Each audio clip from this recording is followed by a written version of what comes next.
cette transat, Muriel d'Angoulême et Philippe Cagnato l'ont rencontré durant les derniers entretiens. C'est très loin de l'océan, sur les sommets des montagnes corses, que la Louroquayrol a achevé 7 mois de préparation physique. Une semaine d'entraînement intense avec un coach a enchaîné les sommets et les dénivelés. On travaille essentiellement de l'endurance, donc à travers des sorties longues de 7-8 heures.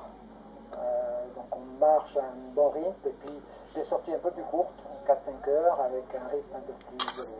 Un protocole à la fois sportif et psychologique, en rupture totale avec les soucis du quotidien. En 7 jours, on a fait 7 endroits différents. Quelle que soit la chaîne de montagne, ça a été différent. En fait, c'est vraiment super agréable. Revenu dans le Médoc, le navigateur a continué la musculation, les jambes, les abdos et les bras. Prépare le traveler après le... Près d'un an après son chavirage dans la Transat en double, la Louroquayrol a dû retrouver à la fois la confiance et l'envie de courir en solitaire. La route du Rhum, c'est un long run de 12 à 15 jours au rythme insensé, dans des conditions de vie plus que spartiates. Ça c'est ma chambre, mon bureau et ma cuisine également. J'ai des petites citrouilles, je tire dessus, hop, je sais que je vais avoir le gaz par exemple ou le briquet pour allumer le gaz, enfin bon, il y a à peu près tout qui revient ici. Et pour le sommeil, c'est donc sur le pont que ça se passe. Revêtu d'une combinaison gonflée d'air chaud, le navigateur dormira 5 à 6 heures par jour, par tranche de 20 minutes. Ouais, mais il y a qu'à empailler, hein. Avec une vingtaine de transats dans les bottes, la Louroquayrol est l'un des concurrents les plus expérimentés en multicoque. Son trimaran construit dans le Médoc est le plus récent. Autant d'atouts qui font du Girondin un sérieux prétendant à la victoire. J'ai rarement eu une machine aussi optimisée et aussi top pour faire une course pareille. Objectivement, aujourd'hui, je suis prêt pour aller chercher la première place. Voilà. Une première place en Guadeloupe, c'est le rêve que la Louroquayrol faisait déjà quand il était adolescent. Le plus beau des cadeaux qu'il pourrait s'offrir pour célébrer ses 50 ans. Bonsoir la Louroquayrol, merci d'avoir accepté notre invitation. Vous vous sentez prêt pour cette troisième participation? Oui, ça fait vraiment totalement prêt.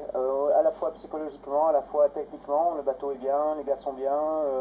Moi, je suis plutôt pas mal. Donc, non, franchement, on est dans d'excellentes conditions. Je crois que même c'est la première fois que je suis dans de si bonnes conditions au départ d'une route du Rhum.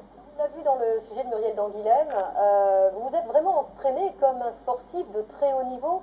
Une semaine en Corse à descendre. Et c'est très très intensif cette fois-ci. En tous les cas, c'est la première fois qu'on arrive donc à vraiment aller au bout du programme avec Jean Lenoir notamment, qui est mon entraîneur sportif depuis 90. On n'avait jamais pu aller donc en Corse, en tous les cas on n'avait jamais pu aller au bout de ce programme, donc pouvoir englober, enfin avoir des globules rouges et puis en tous les cas donc essayer de se lâcher un peu la tête avant le départ d'une grande course. Là on est allé, je travaille avec lui depuis le mois de février donc à l'entraînement donc physique, bon voilà qu'on a établi donc avec des protocoles donc tout au long de la saison. Aujourd'hui, franchement, c'est la première fois que je suis aussi bien entraîné physiquement, en tous les cas, pour le départ d'une course. Alors vous, c'est une chose, vous êtes affûté, comme on dit. Le bateau, comment est-ce que vous le sentez? Vous avez fait différents réglages, voire même un peu plus. Comment vous le sentez cette fois? On a fait un très beau convoyage. On a convoyé donc avant tout le monde. On est arrivé les premiers ici dans le bassin donc, de Saint-Malo. On a fait un convoyage plutôt musclé. En fait, on a fait quasiment nos 400 000 donc, en 24 heures, ce qui fait des moyennes quand même assez élevées. On a eu en plus du vent, enfin on a toutes les conditions. Et après ce convoyage, je me suis dit, punaise, le bateau il est vraiment bien, quoi. Donc là, c'est vrai que